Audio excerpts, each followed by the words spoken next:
If your washer will not spin or drain, a service call may not be needed.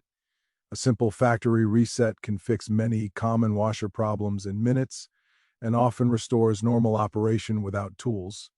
This reset works on Whirlpool, Kenmore, Amana, Crosley, Roper, and Maytag top-load washers. If the reset does not solve the issue, refer to the linked video explaining washer error codes.